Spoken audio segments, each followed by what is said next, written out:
Nós vamos falar agora da aprendizagem online. Contudo, antes de falarmos dos ambientes de aprendizagem online, torna-se importante contar um pouquinho da história das redes de computadores e da internet para compreender o contexto desses ambientes. Apesar de atualmente a gente fazer o uso das redes de computadores e da internet de modo transparente, como se esses termos fossem a mesma coisa, a internet e as redes de computadores estão relacionadas, mas elas não são exatamente a mesma coisa. As redes de computadores, elas são uma infraestrutura física e lógica que conectam computadores e outros dispositivos eletrônicos para permitir a troca de dados e recursos. Elas podem ser locais, como uma rede local, uma LAN, uma Local Area Network, em uma casa, em um escritório, ou podem ser redes maiores, como uma rede de longa distância chamada de One Wide Area Network, que abrange uma cidade, um país ou até mesmo o mundo. As redes de computadores podem ser conectadas por meio de diferentes tecnologias, como cabos de cobre, fibra ótica, conexões sem fio, incluindo os satélites. Por outro lado, a internet é uma rede global de computadores interconectadas, que utiliza protocolos de comunicação padronizados para trocar informações e recursos. Ela é a maior e a mais conhecida rede de computadores do mundo, abrangendo aí milhões de dispositivos em todo o mundo. Bilhões, né, na verdade.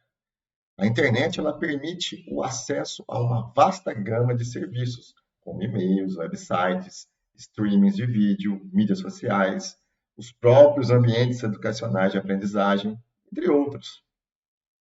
Em resumo, enquanto as redes de computadores são a infraestrutura que possibilitam a conexão entre dispositivos, a internet é uma rede específica que utiliza essas infraestruturas para conectar dispositivos em todo o mundo e fornecer uma ampla gama de serviços online. Mas vamos ao histórico. A jornada da internet, ela remonta ao final dos anos de 1960, quando a DARPA, Agência Nacional de Defesa, criada pelo Exército dos Estados Unidos, para a criação de tecnologias durante a Guerra Fria. A agência DARPA desenvolveu um projeto chamado ARPANET, né, que é o Advanced Research Projects Agency Network. Essa foi a primeira rede de computadores a utilizar o protocolo de comutação de pacotes chamado aí de TCP/IP, né, que se tornaria a base da internet moderna. Portanto, esse departamento trabalhou uma das principais inovações que permitiu a comunicação à distância. A proposta era proteger os dados, né, dos computadores localizados em instalações militares, e para isso, né, a DARPA contava com o financiamento governamental e o conhecimento de pesquisadores nas universidades. Uma das instituições acadêmicas que desempenhou um papel fundamental na concepção dessa rede de dados foi a UCLA, a Universidade da Califórnia, em Los Angeles. No começo, o objetivo primordial da DARPA era conectar quatro pontos destacados aí no mapa. Foi assim, né, que a ARPANET começou a se desenvolver, né, conectando quatro computadores distintos. Um deles foi um SDS Sigma 7 na Universidade da Califórnia, o outro foi um SDS 90 na Universidade de Stanford, o outro um IBM 370-75, que estava no Centro de Matemática de Los Angeles, e um DEC PDP-10, que estava em uma base militar em Utah. Fiz questão de trazer os modelos dos computadores para mostrar que são quatro computadores completamente diferentes, portanto, não falavam entre si. Vale ressaltar que estamos falando de computadores da década de 60, muito diferentes dos microcomputadores pessoais que nós temos hoje em dia. Então, nessa época, os computadores eram do tipo mainframes, computadores de grande porte, que ocupavam um andar ou uma sala inteira, né? utilizando aí, utilizado, na verdade, com finalidades bélicas, utilizados dentro de grandes universidades, grandes empresas aí, destacando as empresas de telecomunicações. Mas voltemos aí aos tipos de computadores, né? A primeira tarefa foi criar um protocolo que seria uma espécie de idioma único que as 4 máquinas falariam. Foi desenvolvido um protocolo chamado NCP, Network Control Protocol, para atender a essa necessidade e facilitar a interconexão. O NCP consiste em um conjunto de regras que controla a comunicação entre dispositivos em uma rede. O protocolo ele é encarregado de estabelecer e manter a conexão entre os dispositivos, assegurando a transmissão adequada dos dados. Trabalhando como se fosse aí, no caso, um tradutor para garantir a transmissão dos dados. Naquela época, o protocolo NCP já incluía algumas funcionalidades que são amplamente utilizadas até hoje, como o FTP, File Transfer Protocol, para transferência de arquivos, e o DNS, Domain Name System, para identificação de máquinas na rede. Outra inovação que surgiu nessa mesma época, e é praticamente interessante, que foi introduzida pelo pesquisador Ray Tomlinson, ele modificou ali alguns programas existentes, né, e desenvolveu um sistema para enviar mensagens eletrônicas, né, denominando essa tecnologia de e-mail. Portanto, graças a esse pesquisador, atualmente nós podemos enviar e receber nossos e-mails. Foi ele, inclusive, que escolheu o caractere arroba para separar o nome do usuário do nome do servidor. Outra figura importante foi Robert Kahn. Ele desenvolveu um papel fundamental quando o NCP, né, o protocolo mencionado anteriormente, começou a enfrentar dificuldades devido à adição de muitas máquinas nessa rede. Então, Robert Kahn criou um protocolo chamado de Transfer Control Protocol, ou protocolo TCP. Esse protocolo tratava os dados de forma diferente, fragmentando-os em pacotes, né? E, além disso, Kahn também foi responsável por introduzir um termo significativo, o interneting, e que era utilizado, né, para descrever redes que se comunicavam entre si.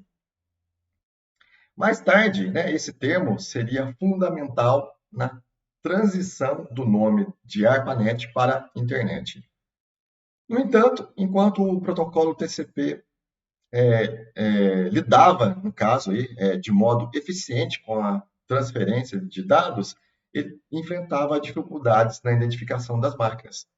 Foi então que Vinton Cerf entrou em cena e desenvolveu um protocolo muito importante, o Internet Protocol, ou IP. Com a combinação entre as contribuições de Robert Kahn e Vinton Cerf, surgiu o conjunto de protocolos mais famoso do mundo, o TCP/IP. Esse conjunto de protocolos possibilitou o aumento extraordinário no número de máquinas que integravam, no caso, aí, a rede. No início da história da ARPANET, a rede era pequena, com apenas 4 pontos. Entretanto, né, até 1977, né, 1980, o tamanho dessa rede havia crescido de forma exponencial. Quando a rede começou a crescer aí de forma caótica, né, o governo dos Estados Unidos, né, e os militares decidiram não mais controlar diretamente o seu desenvolvimento. Foi nesse contexto que o termo internet surgiu. Hoje, a internet é muito mais do que apenas o que a gente vê ali na tela, né? Em uma última atualização, aí em 11 de março de 2024, a rede já apresentava esse panorama. Você deve estar se perguntando, né? Como essas linhas coloridas aí são representadas na transmissão de dados? A resposta que a gente poderia dar, a resposta mais óbvia, seria através de sistemas de comunicação de satélite. Contudo, aí, no entanto, né, essas linhas que a gente vê na tela são, na verdade, cabos submarinos. Sim, elas são cabos. Para ilustrar, né, eu trago algumas fotos aqui, uma delas mostra operários aí desenrolando parte de um cabo que será submerso, né, para a comunicação de uma rede de dados, né? Outra foto aí mostra o mergulhador realizando uma manutenção em um desses cabos. E graças a toda essa tecnologia que temos, a internet tão famosa nos dias de hoje. Então, basicamente, a internet nasceu como uma criação no final dos anos 60, em meio à guerra, né, para conectar servidores em bases militares. Hoje essa rede já não tem mais caráter militar, né, já faz algum tempo, né? No entanto, todas as inovações desde aquela época foram fundamentais para moldar a internet como a conhecemos hoje. Mas é o seguinte, a história ainda não acabou. Aí na década de 1980, a internet ela cresceu rapidamente com a entrada de empresas privadas e a popularização também dos computadores pessoais.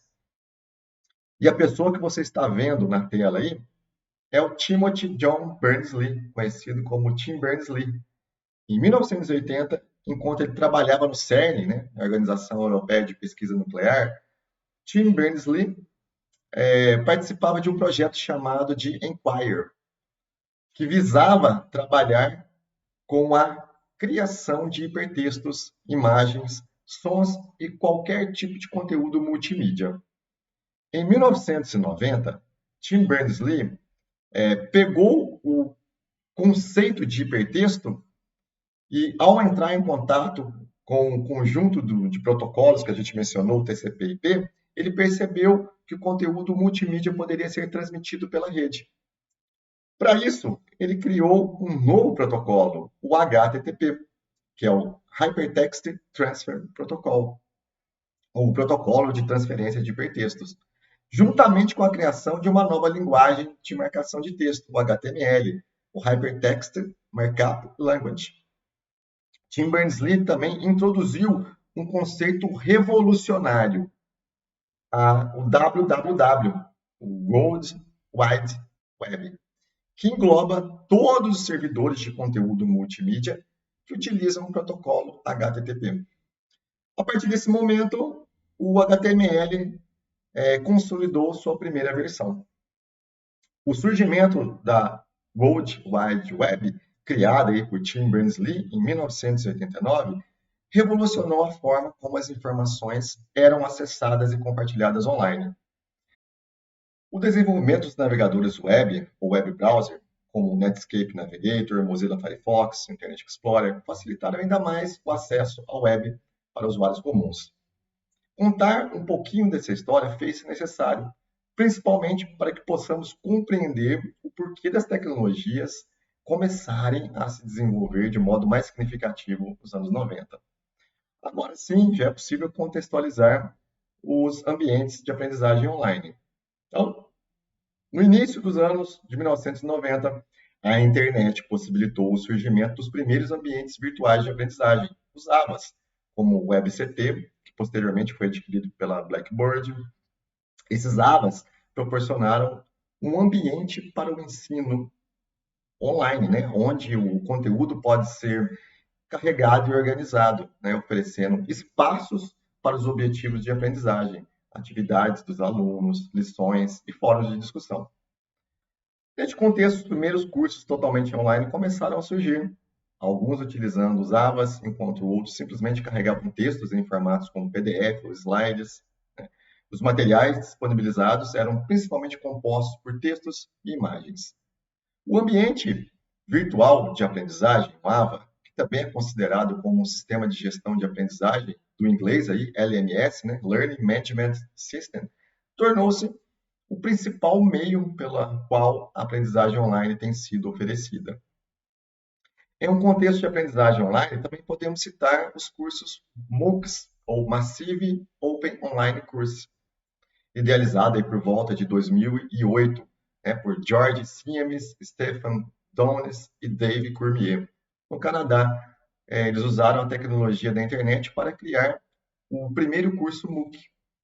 Em 2012 ali, né, mais especificamente, dois professores da Universidade de Stanford lançaram um curso nessa modalidade baseado em captura de aulas sobre a inteligência artificial, atraindo aí mais de 100 mil estudantes. E desde então, os cursos dessa modalidade têm se expandido rapidamente ao redor do mundo. Basicamente, o MOOC, né, significa um curso online aberto e massivo, em tradução livre. Né? São cursos oferecidos pela internet, geralmente de forma gratuita, que estão acessíveis a um grande número de participantes de diferentes partes do mundo, né? Os MOOCs permitem que as pessoas interessadas em determinados temas tenham acesso a materiais de aprendizagem, como vídeos, textos, exercícios interativos, né? Além de poder participar de fóruns de discussão, interagir com outros participantes, com professores, com tutores. Esses cursos são uma forma popular de educação online, especialmente para aqueles que desejam aprender novas habilidades ou aprofundar seus conhecimentos em áreas específicas. Outro exemplo de aprendizagem online pode ser encontrado nos recursos educacionais abertos, os REAs, né? Esses REAs referem-se a materiais de ensino, aprendizagem e pesquisa que estão disponíveis para o uso livre, reutilização e também a redistribuição. Estes recursos podem incluir, mas não estão limitados, né, a aulas em vídeo, notas de aula, livros didáticos, jogos educacionais, questionários e qualquer outro material que possa ser utilizado para facilitar o processo de ensino e aprendizagem. A principal característica dos REAs é que eles são distribuídos sob licenças abertas, que permitem que outros usuários acessem, usem, adaptem e compartilhem livremente. Isso significa que os educadores e os estudantes têm a liberdade de adaptar os materiais para atender suas próprias necessidades específicas, traduzi-los para outros idiomas, incorporá-los aí em seus próprios recursos educacionais ou distribuí-los de acordo com a sua preferência. Os CEAs têm o potencial de democratizar o acesso à educação, permitindo que pessoas de diferentes partes do mundo tenham acesso a recursos de alta qualidade, independentemente aí das suas circunstâncias socioeconômicas. Além disso, eles promovem também a inovação e a colaboração no campo da educação, incentivando a criação e o compartilhamento de novos materiais educacionais de forma aberta, de um modo muito transparente também. Estamos caminhando aí para a conclusão. Hoje, a internet é uma rede global complexa que abrange bilhões de dispositivos em todo o mundo. A internet tornou-se uma parte indispensável da vida moderna, transformando radicalmente a maneira como nos comunicamos, trabalhamos, nos divertimos e também estudamos. Ela continua a evoluir e se adaptar às demandas da sociedade. Ela impulsiona a inovação, conecta pessoas e promove o compartilhamento, né, de conhecimento em uma escala sem precedentes, até então conhecidos. Já com relação à educação à distância, especificamente na modalidade de aprendizagem online, tem sido cuidadosamente projetada de modo profissional e ofertada por instituições públicas de alta qualidade, né? E foi provado ser muito bem sucedida e demonstrou ser altamente eficaz. Essa modalidade educacional atende às seguintes demandas, né? Estudantes em regiões remotas sem acesso à educação convencional, de alunos presenciais interessados em cursos adicionais, de trabalhadores que não conseguem conciliar o tempo com a educação presencial, tem nessa modalidade online a possibilidade de desenvolver a habilidade de gerenciar o seu próprio tempo, né? E garantindo assim a disponibilidade necessária para participar aí dos cursos nessa modalidade de aprendizagem online. Então, pessoal, agradeço mais uma vez a atenção e até uma próxima aula.